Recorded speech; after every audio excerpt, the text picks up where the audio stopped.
सुमित जी करनाल से। राधे राधे महाराज जी। महाराज जी, आपने कहा था कि अगर संसार प्रिय लगे तो नाटक नहीं करना चाहिए, ब्याह कर लेना चाहिए। महाराज जी, अब ब्याह कर लिया तो अब संसार नाटक लगने लगा है। महाराज जी, फंस गया। तो नाटक ही करो ना, क्या परेशानी? पति का नाटक करने में क्या परेशानी? पति तो प्रभु है। वो पत्नी जो प्राप्त हुई है उसके सामने पति का नाटक करो, पति के कर्तव्य का पालन करो, धर्म पूर्वक धन कमाओ, उसकी कामनाओं की पूर्ति करो, राधा राधा नाम जप करो, बढ़िया पार हो जाओगे। हमें सेवा करनी है क्योंकि भगवान ने दी है, तो आपको भगवान ने पत्नी परिवार रूपी सेवा दी, उसे करो, भागो मत। जो भगवान के द्वारा दिए हुए सेवा कर्म को, चाहे वो पदाधिकारी हो, व्यापारी हो, किसान हो, नौकरी वाला हो, ईमानदारी से अपने कर्तव्य के द्वारा धन कमाए और अपने परिवार का पोषण करे और नाम जप करे, उसे भगवत प्राप्ति हो जाएगी। विश्वास मान लो, विश्वास मान लो। उचित ब्रह्मचर्य का पालन करो और नाम जप करो, बिल्कुल भगवत प्राप्ति हो जाएगी। हमारी बात पर विश्वास करो। कई कई रानियां थी, बहुत वैभव था, लेकिन सर्वश्रेष्ठ अम्बरीश जी भक्त कहे गए कि नहीं? चक्रवर्ती सम्राट अम्बरीश जी। और बहुत सी रानियां थी, एक दो रानियां नहीं, लेकिन भगवान के चरणारविंद में चित्तवृत्ति लगाकर निरंतर भगवत आराधना में रहने के कारण वो इतने बड़े राजा होते हुए भी दुर्वासा जी से श्रेष्ठ उनकी भक्ति निकली। इसलिए हम गृहस्थी को छोटा ना माने। हम जितने विरक्त हैं, पैदा कहां हुए हैं? गृहस्थ में। हम जितने विरक्तों के कपड़े कहां से आते हैं? गृहस्थ से। हम जितने विरक्त हैं, इनका भरण पोषण कहां से होता है? गृहस्थ से। गृहस्थ मूल है। मूल माने जड़। गृहस्थ मूल है, हर आश्रम, हर व्यवस्था का मूल है। अगर हमको यज्ञ करनी है तो गृहस्थ से, भंडारा करना है तो गृहस्थ से, मंदिर बनाना है तो गृहस्थ से, हमें समाज सेवा करनी तो गृहस्थ। आप वो गृहस्थ हैं। हाँ, अब शराब की बोतल लड़ाओ, मांस खाओ, पराई बहन बिटिया की तरफ गंदी दृष्टि रखो तो नरक जाओगे, चाहे जो कोई हो।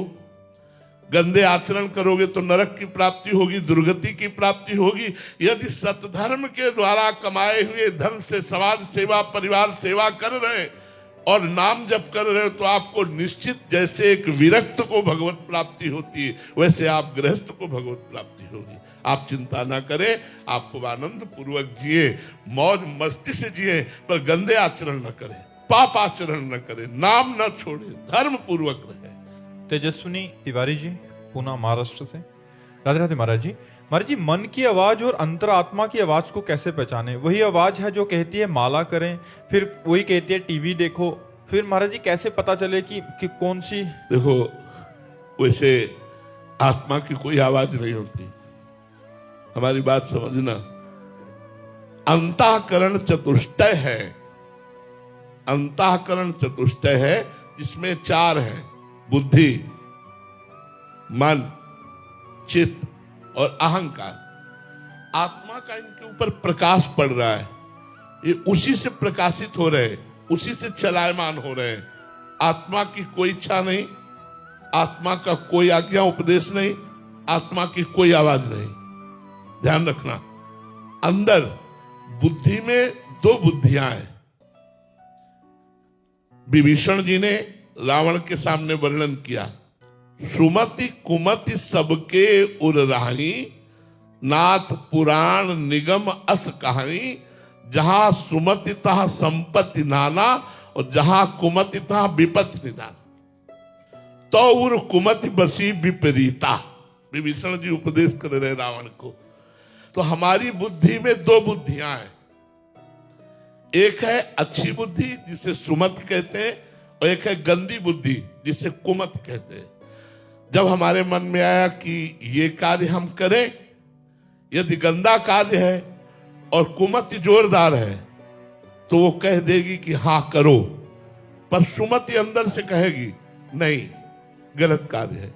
पर जोरदार कुमति है, इसलिए सुमति की बात ना मानकर वो कार्य कर बैठेगी। और यदि सत्संगी हो, नाम जप कर रहे हो, अच्छे आचरण से चल रहे हो, आपके मन में आया कि ये गलत कार्य करे तो सुमति जोरदार है, तुरंत आपको भयभीत कर दिया, जलाने लगी, हृदय जलने लगा, नहीं नहीं नहीं करना। अब कुमति अंदर से कह रही कर लो तो ज्यादा अच्छा रहेगा, सुख मिल जाएगा। हम नहीं, अगर कोई फंस गए तो, ऐसा हो गया तो, ऐसा हो, वो इतने तर्क रख देगी सुमति कि मन भयभीत होकर कुमार्ग से जाएगा नहीं। आत्मा की यहां कोई रोल नहीं है, यहां बुद्धि का रोल है, सुमति और कुमति। मन सुमति और कुमति के इशारे पे चलता है। जिसकी कुमति जोरदार होती है उसका मन गंदा होकर गंदे आचरणों में बढ़ता है, जिसकी सुमति जोरदार होती है वो गंदे आचरणों से बचकर अच्छे आचरणों में चलने लगता है।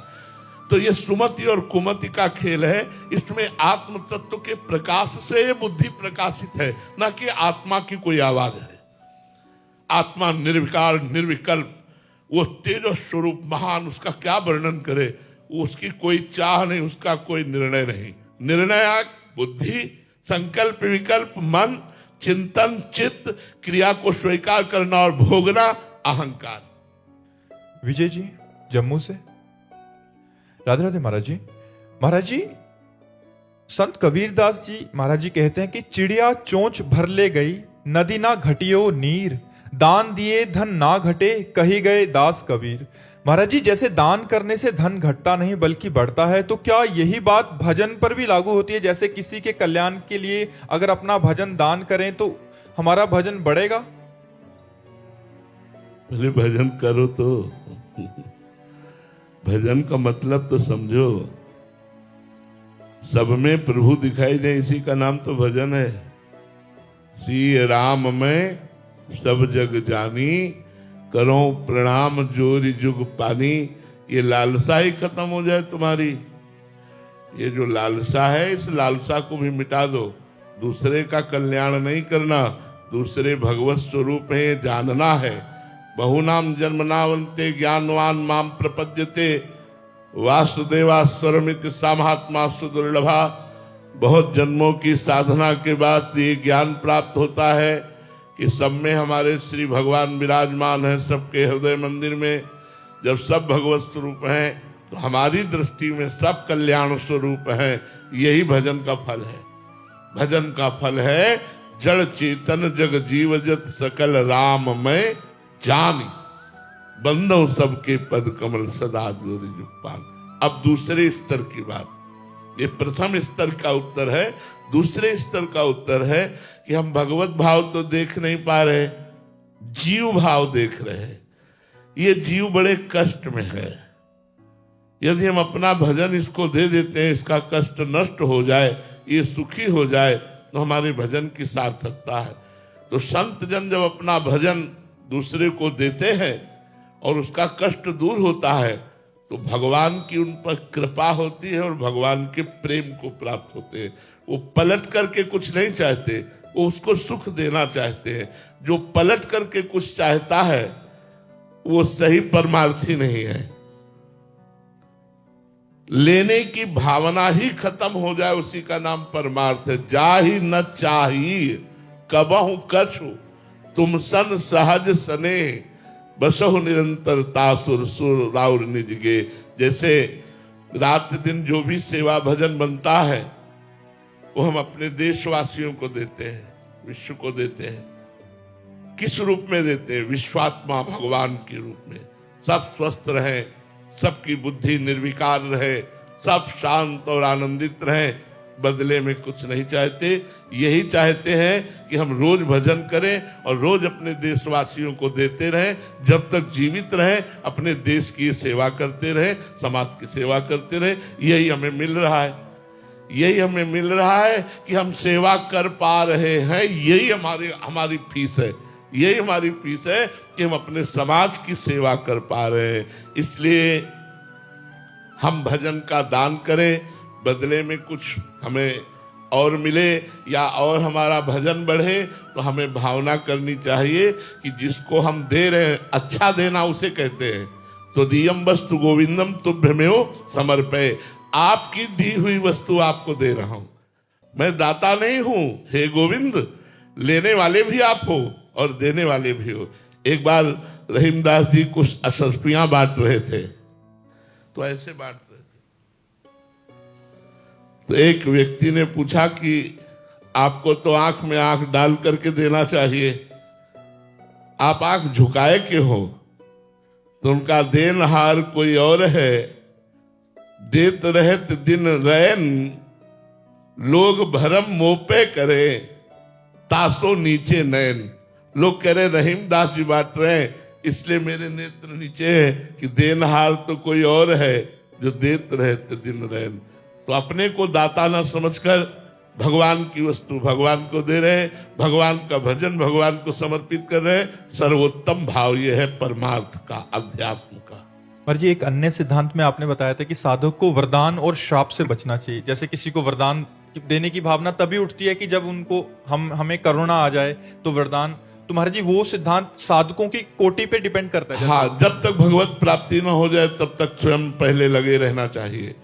पहले अपनी वृत्तियों को सुधार कर भगवदाकार कर लेना चाहिए, और जब भगवदाकार वृत्ति हो गई तो आशीर्वाद और श्राप और वरदान इसका कोई महत्व ही नहीं रहता, वो तो एक खिलवाड़ रहता है। इसलिए पहले छुप के भजन किया जाता है और भगवत प्राप्ति की जाती है, फिर समाज में उतरा जाता है, फिर लोक कल्याण में उतरा जाता है।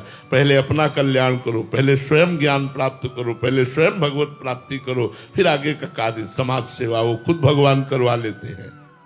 सुबोध जी मिथिला से, राधे राधे महाराज जी। महाराज जी वास्तव में गुरु और भगवान में क्या भेद है?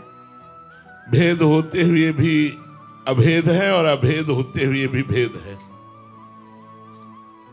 भेद होते हुए गुरु पार्थिव पांच भौतिक शरीर में विराजमान है, ये भेद है।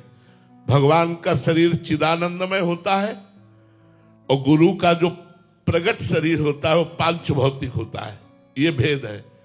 तत्व में जो भगवान है वही गुरुदेव है। गुरु साक्षात परब्रह्म तस्मै श्री गुरुवे नमः। भगवान का देह प्रकृति को अधीन करके प्रकट होता है और गुरु का देह प्रकृति के अधीन होता है। भगवान कर्म बंधन मुक्त प्रकट होते हैं और गुरुदेव का शरीर कर्म बंधन युक्त होता है, क्योंकि किडनी फेल हो गई, कैंसर हो गया, ये सब कर्म बंधनों का ही तो है।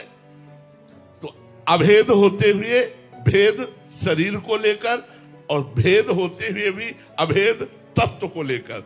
तत्व रूप में गुरुर ब्रह्मा गुरुर विष्णु गुरुर्देव महेश्वरा गुरु साक्षात परब्रह्म तस्मै श्री गुरुवे नमः।